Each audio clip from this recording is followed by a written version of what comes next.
암송순회 때 나눴던 말씀을 조금 더 묵상해서 함께 나누겠습니다. 제가 먼저 23절 읽겠습니다. 여호와께서 사람의 걸음을 정하시고 그의 길을 기뻐하시나니 그는 넘어지나 아주 엎드러지지 아니함은 여호와께서 그의 손으로 붙드심이로다. 내가 어려서부터 늙기까지 의인이 버림을 당하거나 그의 자손이 걸식함을 보지 못하였도다. 함께 읽겠습니다. 그는 종일토록 은혜를 베풀고 꾸어주니 그의 자손이 복을 받는도다. 아멘. 오늘 말씀의 제목을 저를 따라서 함께 고백하시겠습니다. 여호와께서 그의 손으로 붙드심이로다. 우리 지난주 나눴던 37편 말씀을 오늘까지 나누고 또 우리 다음 주부터는 다시금 요셉 시리즈로 들어가려고 합니다. 우리 지난주 우리 함께 나눴던 말씀을 잠깐 한번 리뷰해 보겠습니다. 시편 37편 말씀의 배경이 악인이 형통하는 가운데 의인으로 살아가는 것이 참 쉬운 것이 아니다. 오늘날로 말하면 자신의 탐욕 또 내가 원하고 바라는 대로 살아가는 것이 그것이 끝간데 없이 살아가는 세상 속에 예수 믿는다고 뭐 더 주어지는 것도 아니고 또 때로는 예수 믿는 그런 삶 속에 탐욕적인 사람에게 또 손해를 보면 우리 마음이 쉽지 않은 것이 사실입니다. 이제 그러다 보면 마음이 어렵기도 하고 그리고 또 내 마음 가운데 또 눌림이 있기도 하고 그런데 그런 마음의 눌림은 나의 차원에서 끝나는 것이 아니라 우리 가정과 내가 거한 그곳에 그 공기에 영향을 미친다. 영적인 공기에 영향을 미친다. 그런 말씀을 나눴습니다.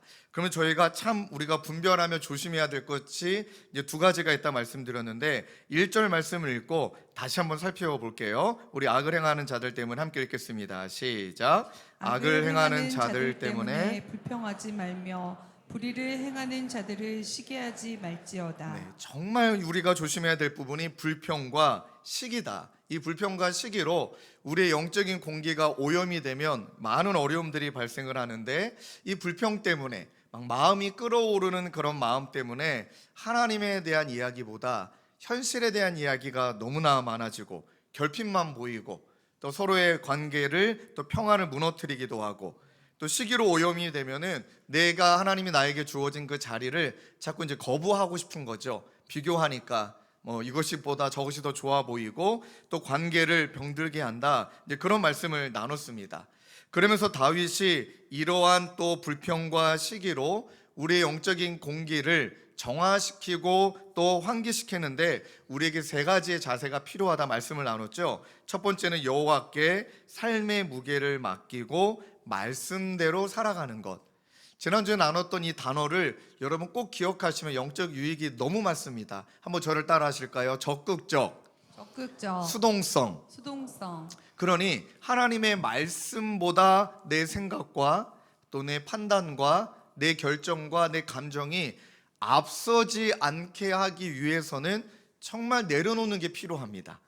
적극적으로 내 것을 내려놓고 그리고 하나님의 말씀이 우선되게 하고 그 말씀을 적극적으로 따라가는 것이 바로 적극적 수동성입니다.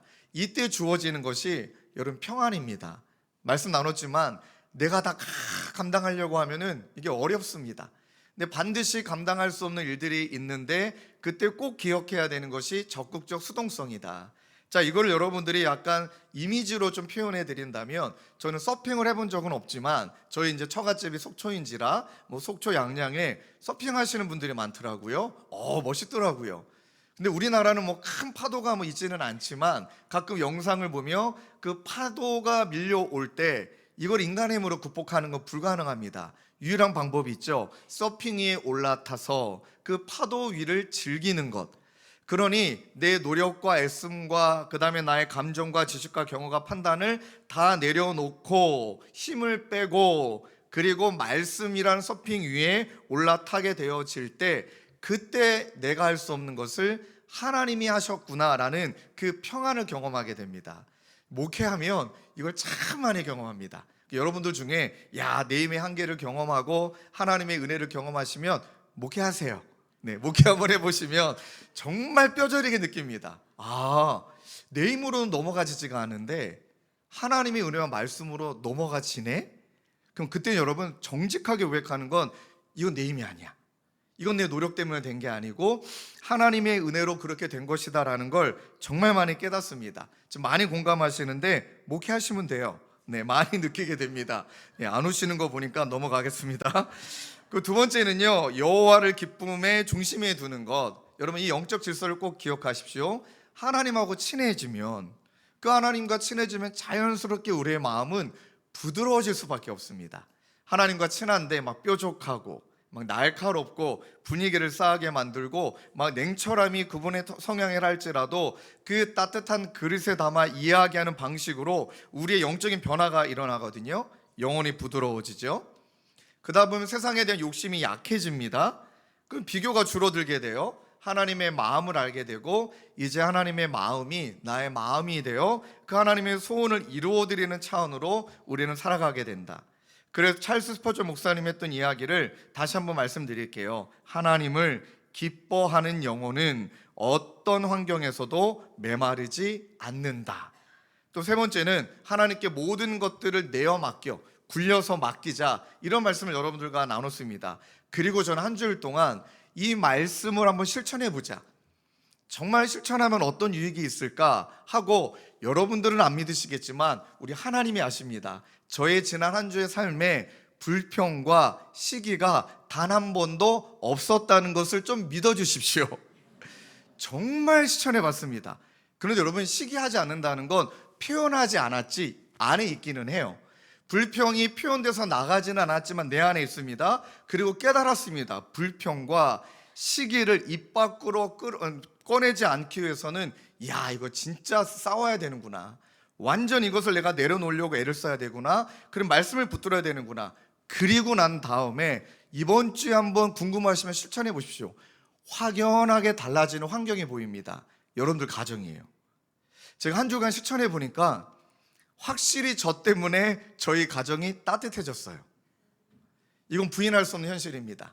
예를 들어 보면 엄청 피곤하고 어려움이 있었고 그런 가운데 올라가면은 분명히 나 건들지 마, 왜 집이 이 모양 이 꼴이야, 너희 왜 이러니, 이런 불평이 딱 튀어나올 텐데 오늘 주신 그것으로 맡기고 말씀으로 기쁨으로 그 다음에 하나님 앞에 또 유임하고, 그리고 나서 마음의 정돈이 끝난 다음에 올라가면 확실히 저 때문에 가정의 영적 공기가 달라져요.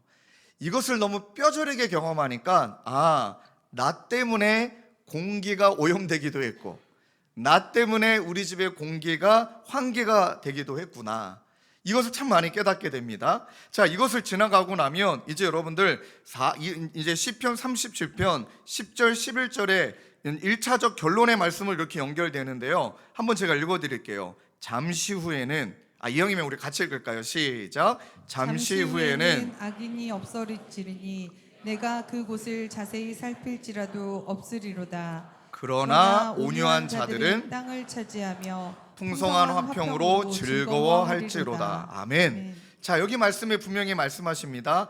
악인은 없어진다. 잠시 후에. 물론 이제 우리의 시간은 이 땅이 전부라 여기니까 하나님의 시각에서의 이 땅은 잠시뿐인데, 그런 약간 체감이 다르다 보니 그런 악인들을 바라보면 우리가 참지 못하는 부분들이 있는 게 사실이잖아요. 근데 진짜 사실은, 진짜 진리는 이 땅의 끝이 아니라는 것을 우리가 믿는다면, 영원이라는 시간 속에 오늘을 바라보면 진짜 잠시뿐이다, 잠시에 불과하다, 이 의식을 자꾸 떠올려야 된다는 것입니다. 그래서 저는 이 악인의 형통을 이렇게 제가 한번 별명을 줘봤습니다. 유통기간이 있는 형통. 유통기간이 있는 형통. 여러분, 유통기간이 지나면 어떻게 합니까? 버려야 됩니다. 좀 센 표현으로 말하면 폐기 처분해야 됩니다. 그러니 이 땅 가운데 있는 눈에 보이는 어떤 그런 탐욕이든 무엇이든 하나님의 관점으로 보면 그렇게 보일 뿐이지 그건 진리가 아니라는 거예요. 반드시 하나님이 심판한 날이 있다는 거예요. 그래서 이렇게 표현합니다. 악인은 없어지는데 내가 그곳을 자세히 살필지라도 찾아볼래야 볼 수가 없다, 강조하시는 거죠. 근데 제가 여러분들과 나누고 싶은 방점은 그 다음이에요. 그러나 온유한 자들은 땅을 차지하며 풍성한 화평으로 즐거워할지로다. 자, 37편의 1절부터 다시 한번 복귀해 보시면은 야, 불평하지 말고 시기하지 말고 그다음에 말씀으로 또 하나님께 맡김으로 또 기쁨으로 이 모든 것들이 다 연결된 그런 존재가 있는데 그 존재가 누구냐고요? 온유한 자라고 표현하고 있습니다. 이 모든 지점을 지나가는 자들을 온유한 자라고 표현해요. 그 온유한 자들은 땅을 차지할 거다. 이건 어떤 땅 차지라는 개념이 이 악한 세상이 통치하는 그런 통치 가운데 하나님의 나라를 이루어가는 샬롬의 능력을 경험하는 그 땅을 우리가 차지하고 통치한다 말하죠. 그 다음에 말합니다. 풍성한 화평으로 즐거워하게 된다. 그러면 이 말씀에 대한 진정 어린 그 진심의 우리가 말씀을 해석하려면 온유한 자에 대한 해석이 잘 돼야 된다는 것이죠. 이렇게 자꾸 발음이 안 나오죠? 양해해 주십시오. 온유한 자들이 너무 중요하다는 거예요. 그럼 온유라는 말이 뭘까요? 저희 둘째 이름이 온유거든요. 그럼 가끔씩 우리 성도님들이 여쭤봐요. 이름을 왜 온유로 지으셨냐? 아이가 좀 부드럽고 또 온유하고 성품이 좋은 아이가 되기를 원해 온유로 지으셨냐? 아니거든요. 첫째 이름이 찬유고 둘째 이름이 온유예요. 찬 우유, 따뜻한 우유, 그래서 온유예요. 이거는 농담이고요. 온유의 진짜 의미는 여러분 절제된 힘이에요. 저희 첫째 아들의 이름은 이제 하나님께서 기도하는 가운데 이 말씀이거든요. 37편의 말씀으로 여호와를 기뻐하라. 그 말씀을 주었기 때문에 찬양이 흐르는 아들이 되기를 원하고, 둘째는 이 절제된 힘, 통제된 힘이 흐르는 아이가 되기를 원한다. 그래서 온유로 지었는데 여러분 이렇게 생각하시면 됩니다. 야생마 힘이 엄청나죠. 어마어마합니다. 그런데 그 야생마의 힘을 없애고 그렇게 조련된 말로 만드는 게 아니잖아요. 그 힘 그대로 있습니다. 그런데 조련사가 그 힘을 통제합니다. 그 힘을 절제시킵니다. 그 힘을 조련하죠. 딱 그 느낌입니다. 온유는 통제된 힘, 절제된 힘. 그러니까 무엇으로 통제되고 무엇으로 절제되고 무엇으로 조련하느냐, 딱 하나입니다. 하나님의 말씀. 그러니 성경적인 온유는 하나님의 말씀을 빼고 나서는 온유라는 것을 말할 수가 없는 거예요. 자, 그리고 제가 성경에 온유와 해당되는 말씀과 또 온유에 해당되는 인물들을 찾아보니까 여러 가지 우리가 표현할 수 있지만 온유한 자에게 나타나는 특징이 한 4가지 정도는 명확하게 있습니다. 첫 번째는요, 자신의 힘, 그게 지혜이든 경험이든 어떤 노력이든 노하우든 이것으로 본인에게 주어진 숙제를 해결하려고 하지 않는다는 거예요. 이게 굉장히 깊은 의미가 있는데, 힘이 없는 게 아니잖아요. 힘이 있어요. 그러면 분명히 그 힘의 근거에서 상황을 잘 파악하거나 그런 상황 가운데 어떻게 해결해야 되는지도 알아요. 때로는 관계 속에도 때로는 힘이라는 게 있잖아요. 그건 힘이라는 게 뭐냐면 저 사람이 잘못했다. 그럼 저 사람이 잘못했으니까 내가 맞다라는 명분이 힘이잖아요. 그럼 모든 것들이 다 힘이에요. 근데 가만 보시면 명분도 분명해요. 이유도 있습니다. 그 다음에 내가 갖고 있는 힘도 있습니다. 근데 그것을 먼저 쓰지 않는 걸 말해요. 이게 너무너무 중요한 포인트입니다. 그걸 먼저 쓰는 것이 아니라 그것을 하나님의 말씀에 통제되기 위해서 말씀이 먼저 앞서게 하는 것, 여러분 그것이 온유한 사람들의 특징인 거예요. 자, 이제 조금 있다가 이 부분에 대해서 살펴보겠지만 예를 들어 볼까요? 우리 그 주님의 교회 성도님 중에 이제 지난주 2주인가요? 지난주인가 좀 헷갈리네요. 성도님이 오셔서 막 순장님 자랑하시는 거예요. 목사님, 우리 순장님 너무너무 좋아요. 그 다음에 이제 구체적으로 왜 좋은지도 막 설명을 하세요. 그럼 제가 진짜 너무너무 감사합니다. 근데 또 너무 좋다라고 얘기해요. 그 순간 제 마음속에 뒤에 뭔가 하고 싶은 얘기가 있으시구나. 이게 약간 느껴지잖아요. 그러다 보니까 제가 이렇게 말씀드렸어요. 근데 집사님, 혹시 또 소개하고 싶은 이야기가 있으시면 편하게 하셔도 된다. 그랬더니 이분이 기다렸다는 듯이, 근데 좀 웃지는 않으셨지만, 목사님 그럼 솔직하게 좀 얘기를 해도 될까요? 그렇게 하시는 거예요. 하셔도 됩니다. 그랬더니 우리 순장님이 다 이제 허락을 받고 하는 이야기니까요. 다 너무 좋은데 이 부분이 너무 아쉬워요. 그래서 제가 이 부분을 순장님께 다락방 시간에 얘기하고 싶어요.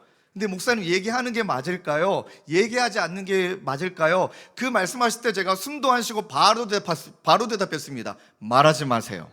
말하지 마세요. 왜 그러냐면 이분에게도 명분이 있을 거예요. 이분 입장에서 맞고 틀림이 분명히 있을 거예요. 근데 그것을 말하지 않는 것이 온유예요. 그것을 말하지 않으므로 다락방의 공기와 관계의 온기가 달라져요.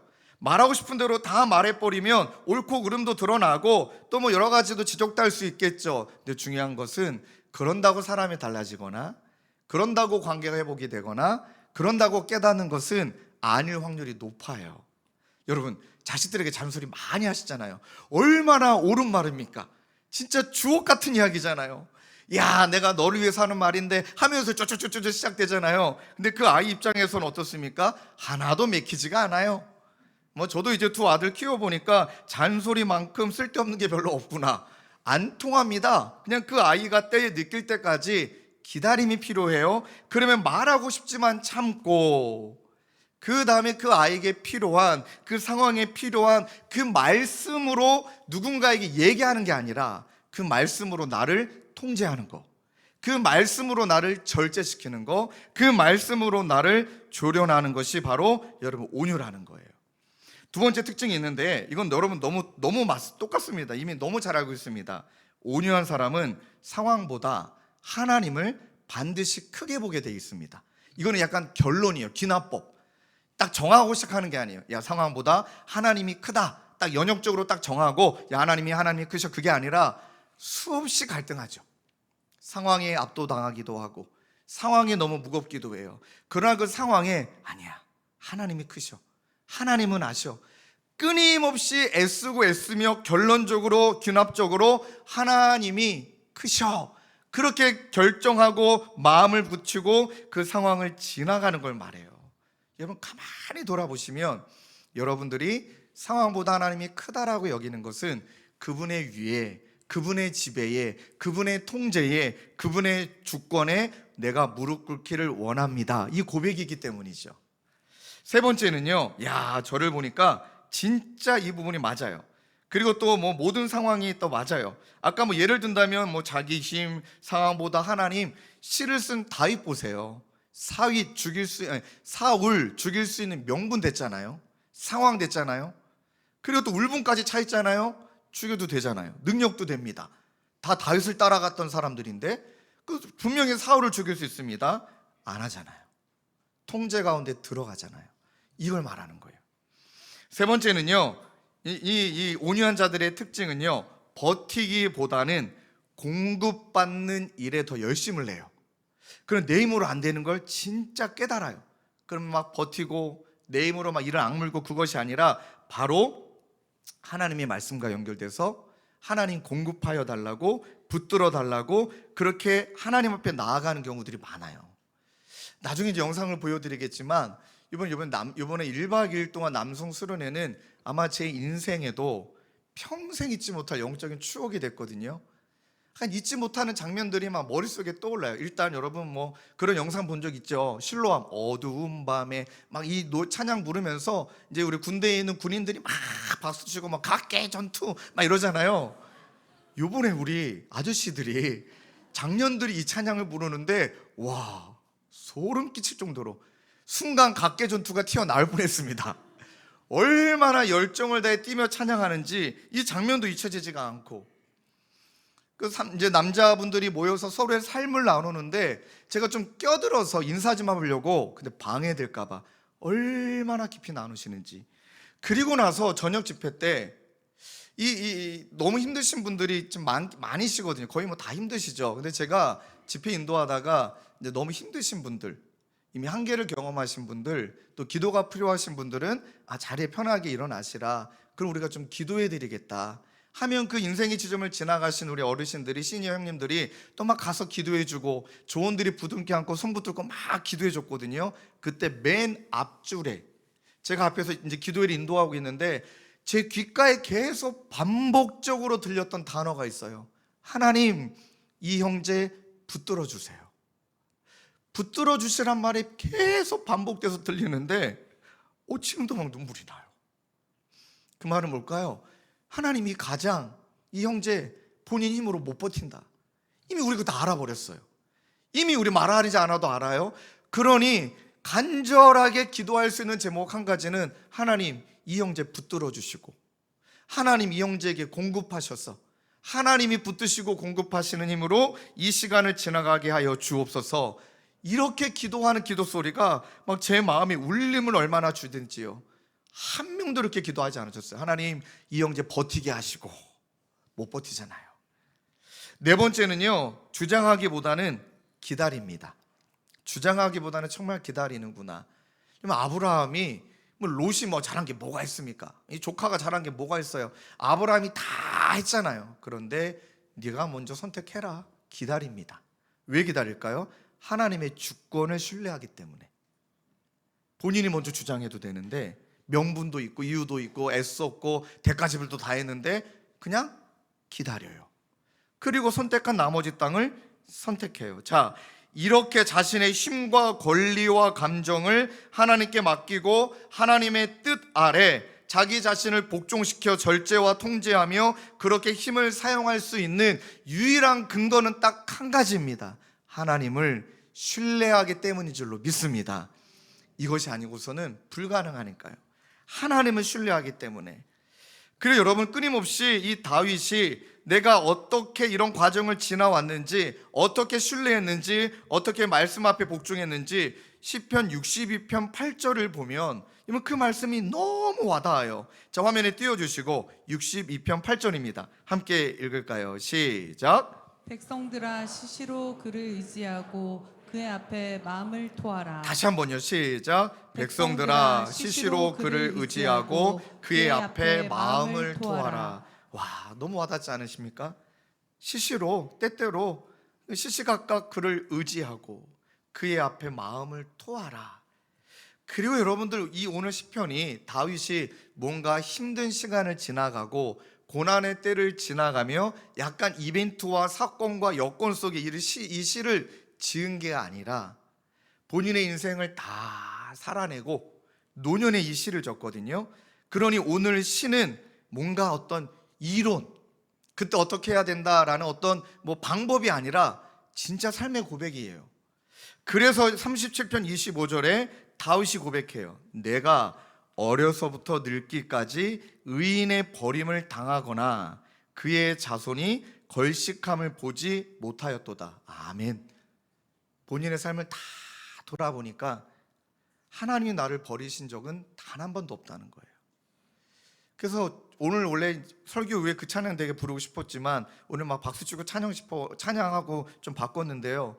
하나님 한 번도 나를 실망시킨 적 없으시고, 그 다음 가사가 아마 안 불러질 정도로 이게 다윗의 고백이구나.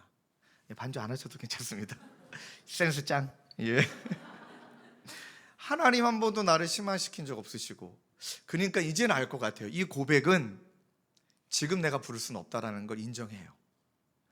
지금은 하나님 실수한 것 같으니까, 지금은 하나님이 나를 외면하신 것 같은 느낌이 드니까, 그래서 우리는 그 지점들을 지나가니 영원이란 시간 속에 현재를 보지를 못하는 내 한계가 있다라는 걸 인정하니까, 이 찬양은, 이러한 고백은 정말 노년에 주님이 부르시는 그날이 다가올 때 진정성 있게 부를 수 있는 거구나. 그때 말할 수 있는 거예요. 어려서부터 늙기까지 의인이, 하나님이 선택하신, 하나님이 은혜로 우리를 구원해 주신 그 자들은 버림을 당하거나 그의 자손이 걸식함을 보지 못하였도다. 여러분 믿습니까? 배신도 당해봤죠. 광야에도 가봤죠. 왕궁에도 있어봤죠. 어릴 때 혼자 양도 쳐봤죠. 넘어져봤죠. 눈물도 흘려봤죠. 실패도 해봤죠. 이 모든 지점이 다 지나가고 나서 하나님이 나 버리지 않으셨구나. 그런 여러분, 그 고백하는 그날까지만 그냥 지나가자고요. 그냥 슬프구나, 힘들구나, 울고 웃고 또 실패하고 광야 지나가고 배신도 당해보고, 그런 상황에 딱 한 가지, 모든 것의 출발점, 그 하나님을 향한 신뢰만 우리가 붙들고 있는다면.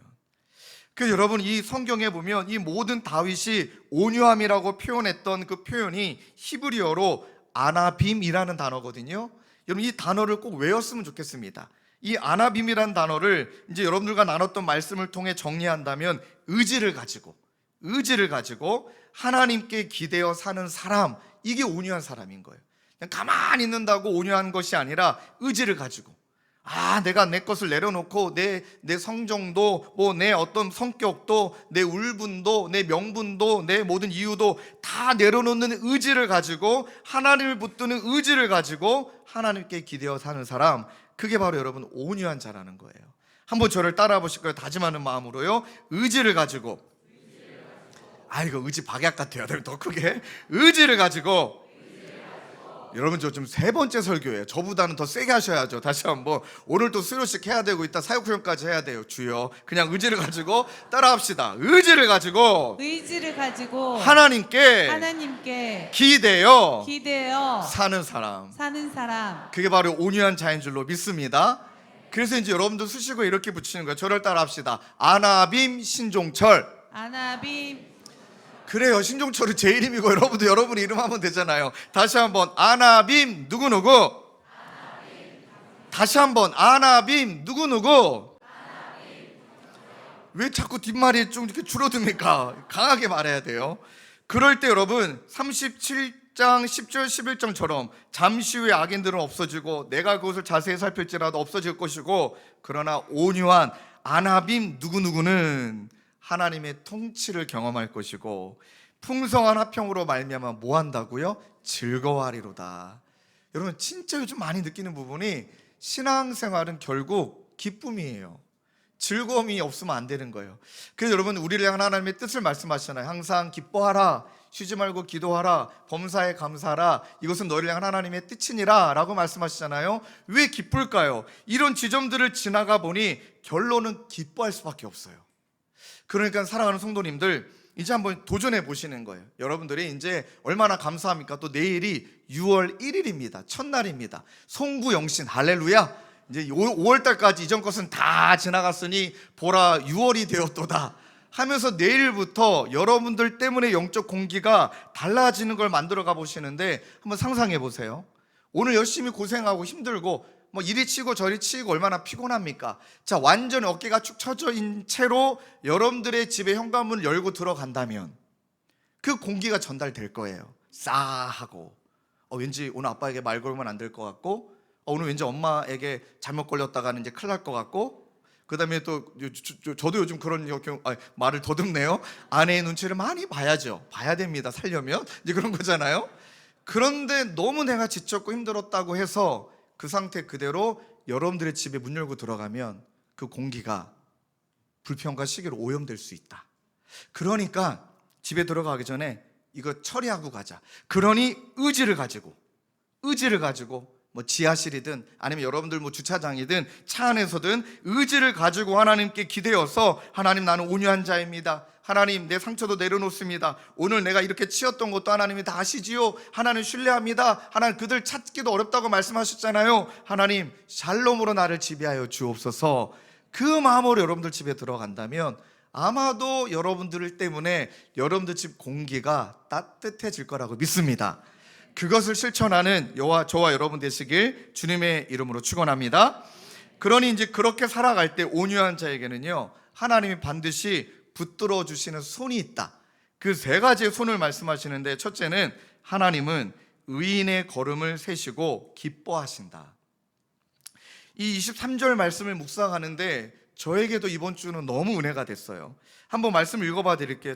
곰곰이 이 말씀을 묵상하듯 들어보십시오.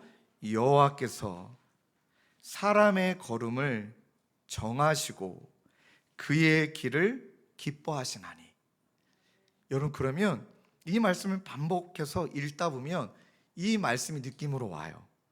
여기서 말해요. 여호와께서 사람의 걸음을 정하셨다. 오해하시면 안 됩니다. 자, 신종철, 네가 앞으로 갈 길은 여기야. 네가 앞으로 살 길은 이 길이야. 그 말 하시는 게 아니에요. 예수님께서 그 사람의 걸음을 정하셨다는 것은 예수님이 먼저 그 길을 걸어가셨잖아요. 믿음의 길, 예수의 길. 그런데 좁아요. 좁으니까 예수님이 저와 여러분들 에서 멀리 떨어져 가지고 마치 막 전지적 뭐 이렇게 작가 시점으로 바라보며 야, 네 길은 여기야, 네 길은 여기야 이렇게 하시는 게 아니라 이 시편 37편과 이 본문의 표현은 내 곁에 계신 하나님이에요. 그 예수님이 잘 들어보셔요. 우리 곁에 계시면서 먼저 그 길을 가셨어요. 그러니까 어떤 길인지 그분은 아세요. 근데 그 길을 가다 보면 가기 싫거든요. 희생해야 돼. 내려놔야 돼. 자기 부인해야 돼. 막 자존심도 꺾어야 돼. 그러니 그 길을 가고 싶지가 않은 거예요. 근데 우리는 아직 그 길을 안 가봤기 때문에 그 발을 내딛는 것이 너무나 쉽지 않으니까 예전에 우리 두 아들 데리고 놀이동산 갔을 때 기억이 나요. 뭐 장애물을 뛰어넘는, 장애물을 건너는 어떤 그런 이제 놀이기구가 있더라고요. 그럼 우리 두 아들이 똑같이 저에게 이구동성을 하는 말이 있습니다. 아빠가 먼저 해. 이거죠. 아빠가 갔는데 넘어졌다. 그럼 얘네 거기로 안 가면 되는 거예요. 근데 예수님이 그렇게 하신 거예요. 내가 다 봤어.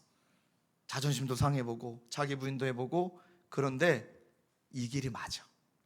그러니까 이 길로 올래? 그게 바로 여러분들에게 말씀하시는 거예요.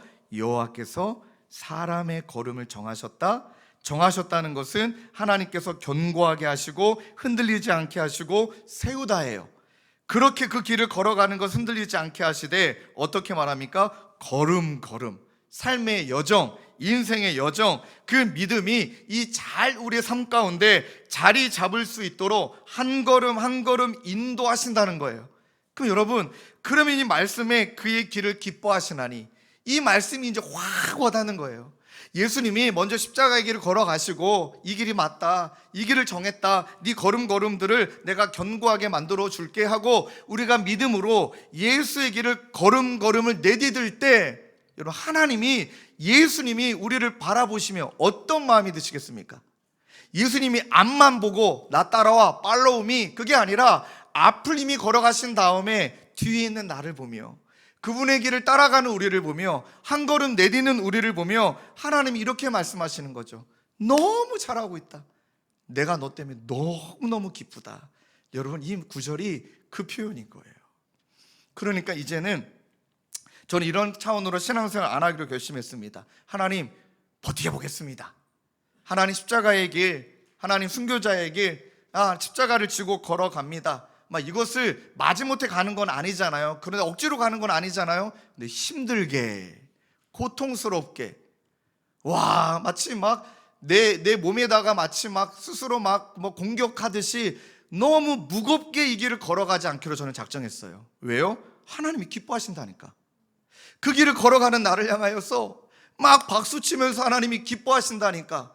그때 나를 보고 기뻐하시는 주님과 얼굴이 마주치면 얼마나 힘이 날까요? 그래서 좁은 길을 걸어가더라도 여러분, 그 길을 걸어가는 길은 기쁨의 길이 되는 줄로 믿습니다.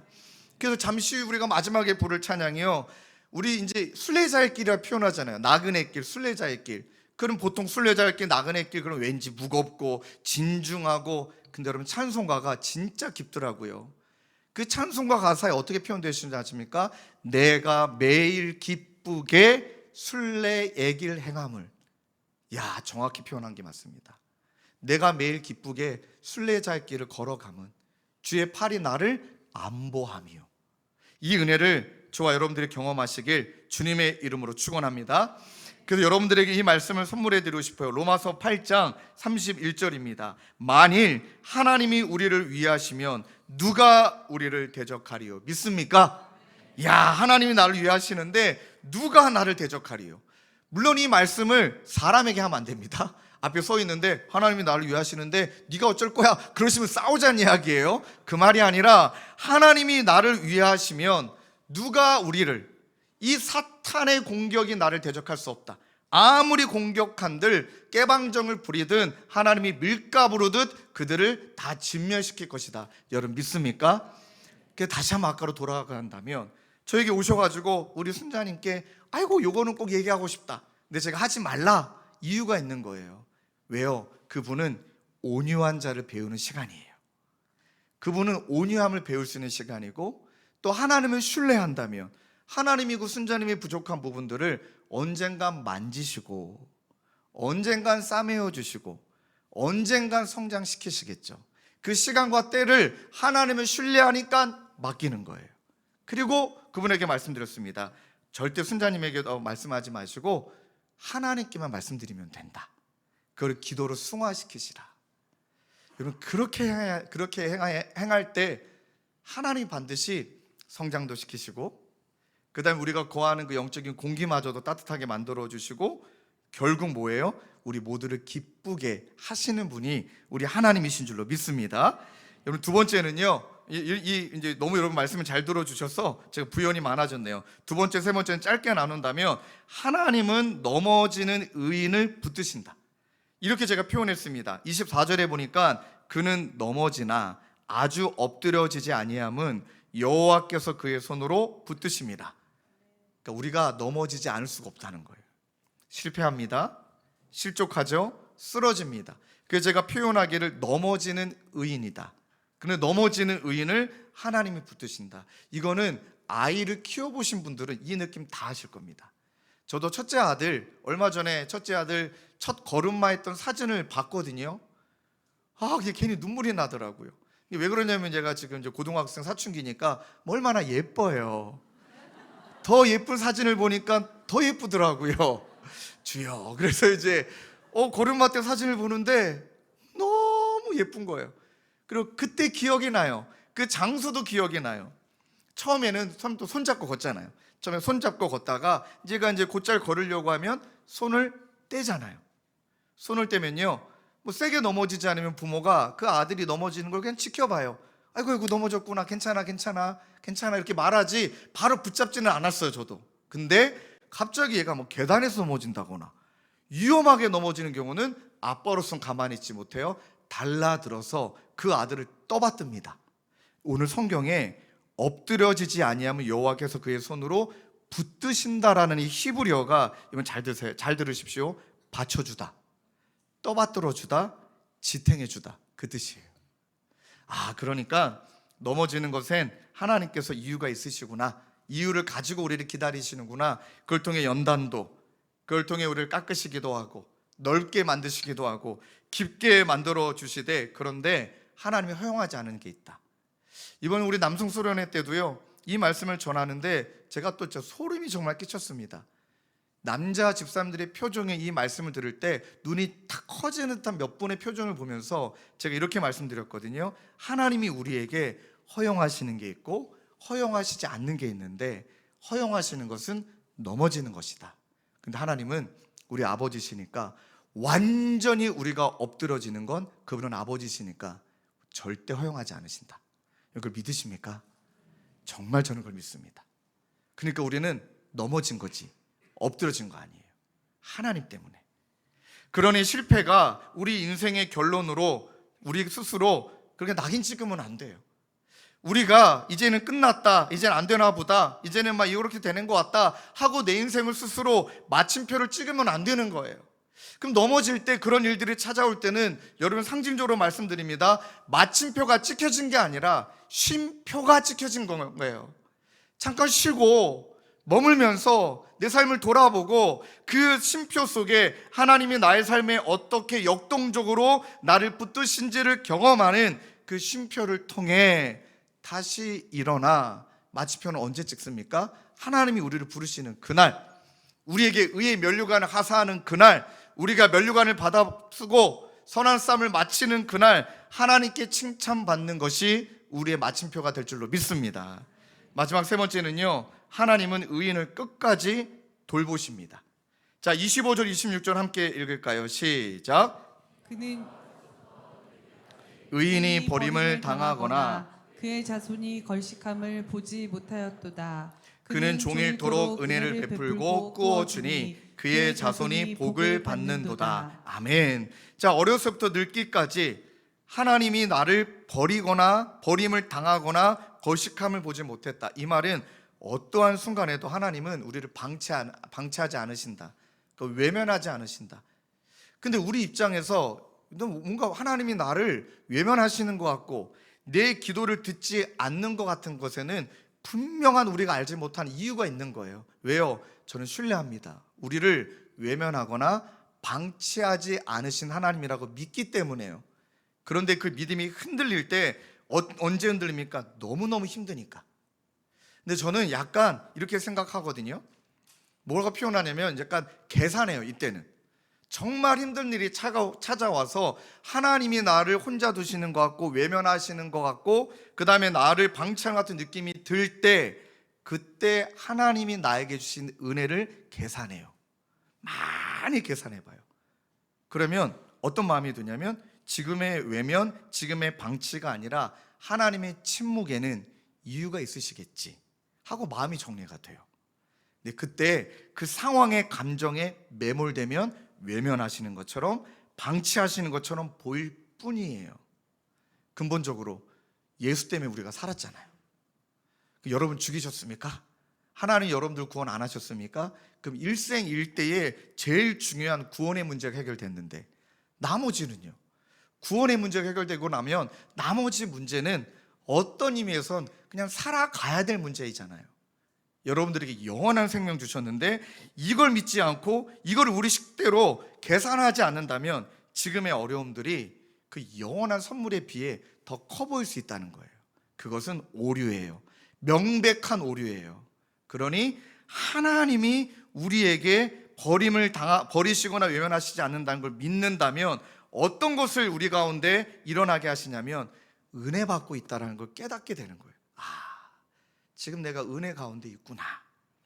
그래서 그 은혜를 누린 자는 종일토록 은혜를 베풀고 남아서 주는 게 아니라 그 은혜를 경험했기 때문에 내가 받은 은혜로 은혜를 베풀고 누군가에게 나누어 주고 동일하게 자손이 그 복을 받게 되어지는, 하나님이 주신 은혜를 자녀에게 또 흘려보내게 되어지는, 그러할 때 여러분 34절에 나와 있는 것처럼 여호와를 바라고 그의 도를 지키라. 그리하면 내가 땅을 차지하게 하실 것이라. 하나님의 통치와 샬롬의 질서를 우리가 경험하게 되는 거예요. 이번에 남성순회가 끝나고 어제 우리 한 남자 집사님 연락을 주셨습니다. 연락 주신 거는 이제 한 남자 집사님을 너무 저에게 자랑하고 싶으셔갖고 그 목사님 설교 때 그분의 이야기를 꼭 해달라고 어제 청탁에 전화가 왔어요.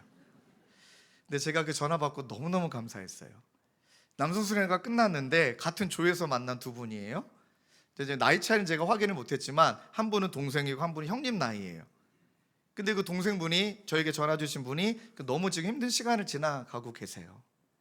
그리고 형님이 또 기도도 해주고 같이 삶도 나눴는데 그 형님이 내내 자기가 생각이 났대요. 내내 그 형제 생각이 났대요. 그래서 전화가 와가지고 형제, 집사님 토요일 날 시간 되면 나랑 같이 밥 먹자. 형제 고기 사주고 싶다. 그랬더니 우리 동생 되시는 그분이 마음으로 충분하다. 그랬더니 그 형님이 자기가 진짜 힘들었을 때 교회 형님이 고기 사줬을 때 너무 위로가 됐다. 그래서 또 제 핑계를 댔어요. 신목사님이 돌려막기 하라고 하지 않았느냐. 그때 내가 사랑 받았는데 내가 형제에게 지금 돌려막기 하는 거다. 형제에게 내가 사랑을 주는 거니까 부담 갖지 말고 우리 같이 밥 먹자 하고 어제 두 분이 만나서 식사하신 거예요. 맛있는. 그리고 저에게 뭐라고 얘기했냐면 목사님 뚝불 한우 먹어보셨습니까? 그 뚝불이 뭐예요? 그러니까 플러스 2개. 그러니까 되게 좋은 고기를 사주셨나 봐요. 그래서 너무 위로를 받고, 그리고 집에 가시는 길에 주체할 수 없어서 저에게 전화하신 거예요. 그 전화를 받는데 왜 그랬을까요? 그 형님도 그 시간이 지나왔잖아요.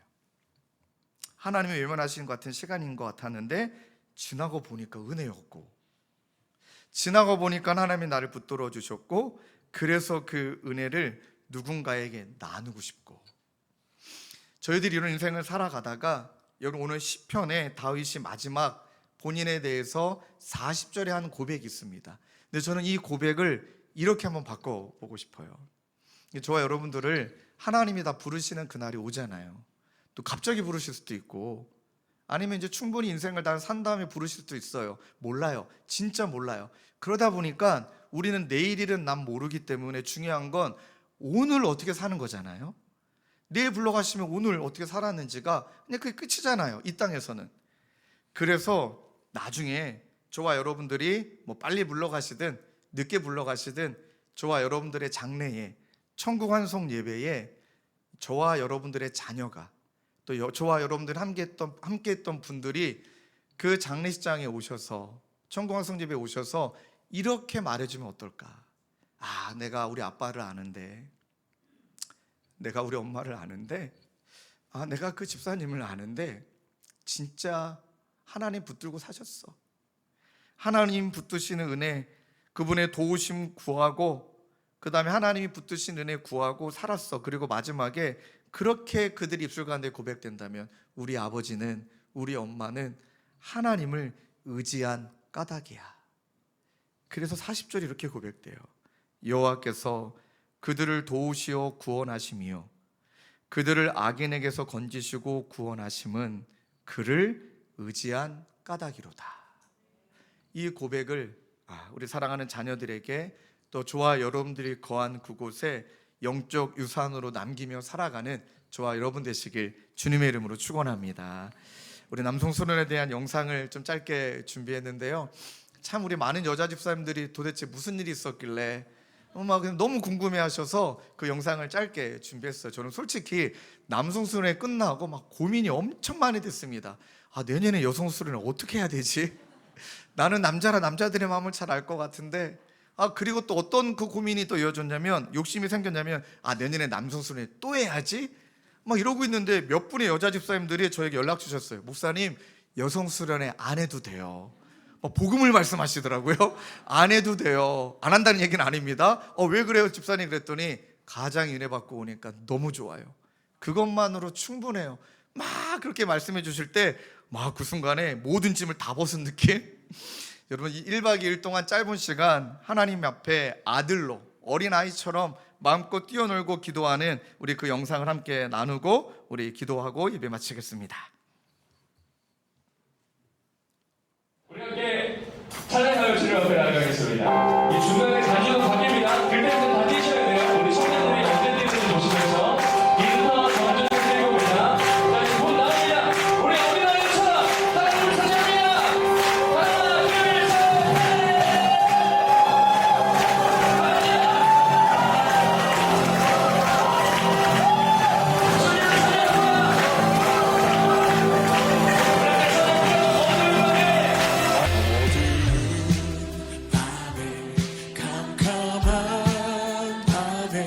새벽을 찾아 떠난다. 종이 울리고 닭이 울어도 내 눈에는 오직 밤이었어. 우리가 처음 만난 그때는 차가운 새벽이었어.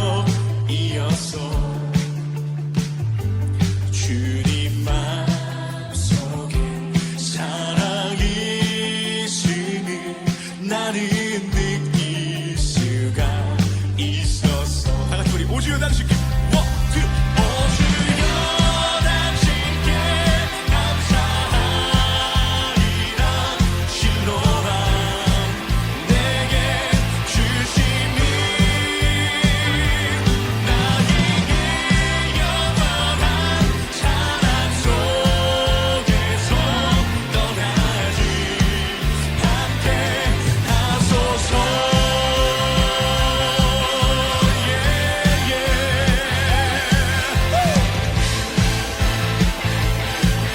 제발 우리 자매님들하고 고백합니다. 우리가 저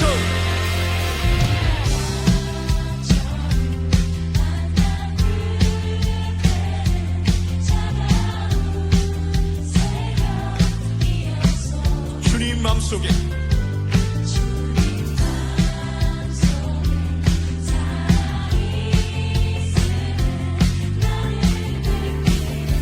우리 형제님들 실수 없죠? 자, 우리 형제님 1절로 어두운 밤에 어두운 밤에 캄캄한 밤에 새벽을 찾아 떠난다. 우리 형제님들 더 크게 종이 울리고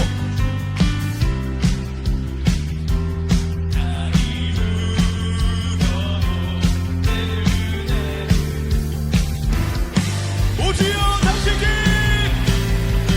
오주여 당신께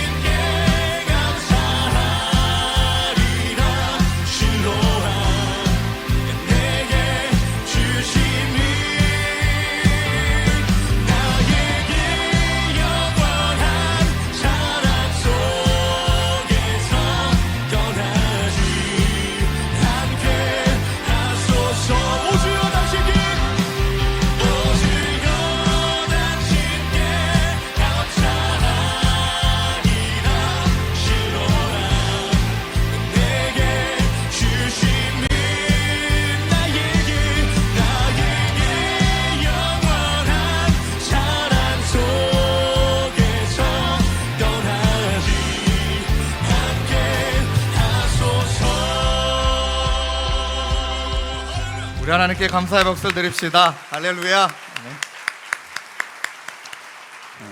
아마 느끼셨겠지만 정말 어린아이와 같이 밝은 미소를 지으며 그렇게 1박 2일 보내는 여러분들의 가장의 모습들, 하나님이 아니고서는 저 표정에 나올 수 있을까요?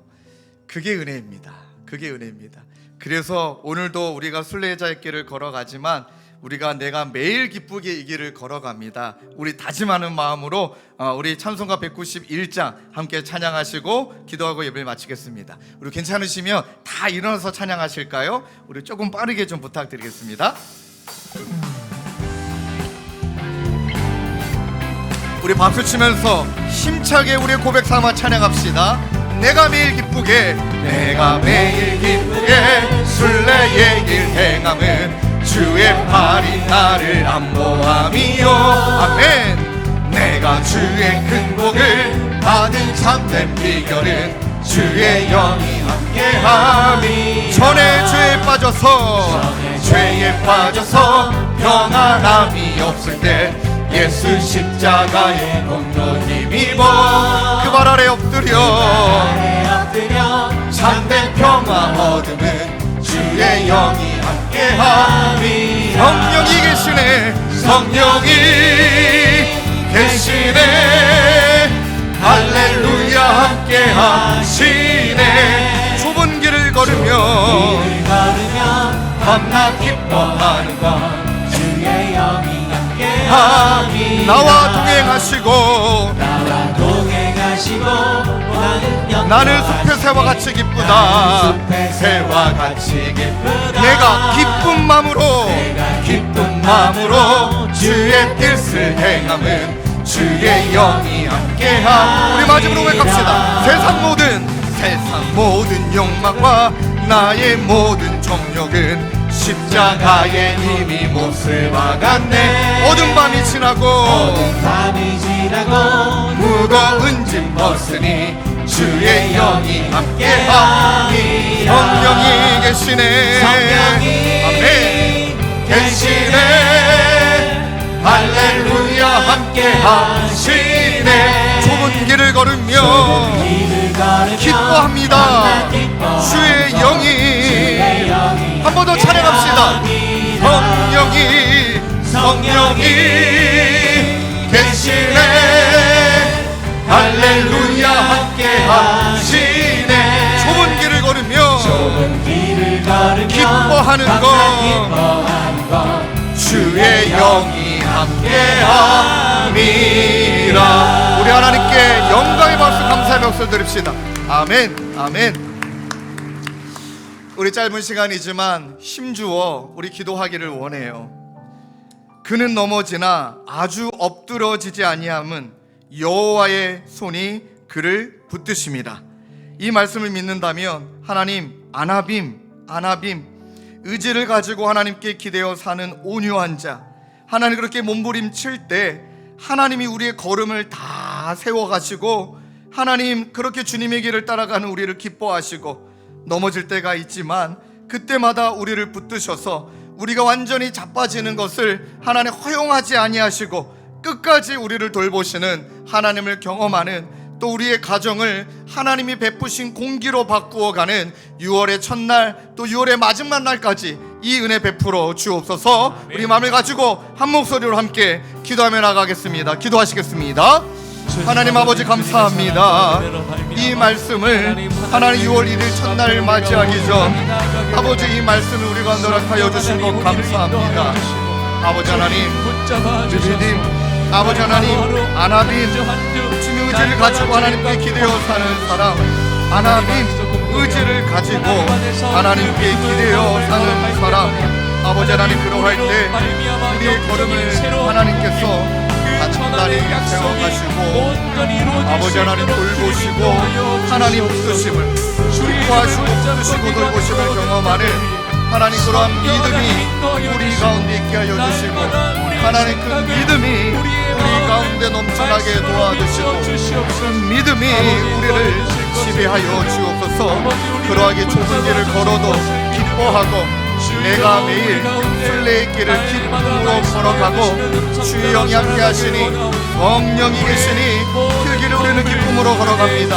하나님 고백하고 하나님 그렇게 기도함으로 나아가는 하나님 저희 모두가 될 수 있도록 우리 주 하나님 인도하여 주옵소서. 하나님 그러할 때 주님이 우리 가운데 하나씩 일들을 우리 가운데 베푸신 일들을 하나님 믿음으로 고백하고 나아가는 자 될 수 있도록 우리 주 하나님 도우시고 인도하여 주시옵소서.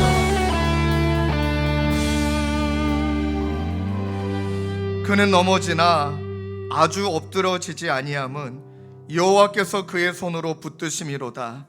하나님 안아빔 온유한 자 의지를 가지고 하나님께 기대어 사는 사람 그 사람이 우리가 되게 하여 주옵소서.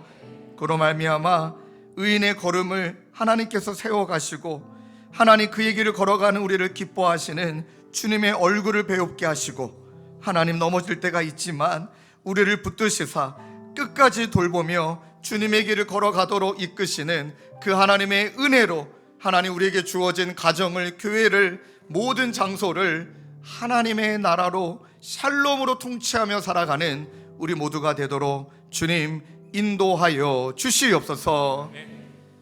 우리 구주 예수 그리스도의 은혜와 하나님 아버지의 다함없는 사랑과 성령님의 위로하심이 하나님 오늘 말씀을 붙들고 6월의 첫날을 맞이하기로 다짐하는 사랑하는 성도님과 주님의 교회와 이 나라와 열방 가운데 영원히 함께 계시기를 간절히 축원하옵나이다. 아멘.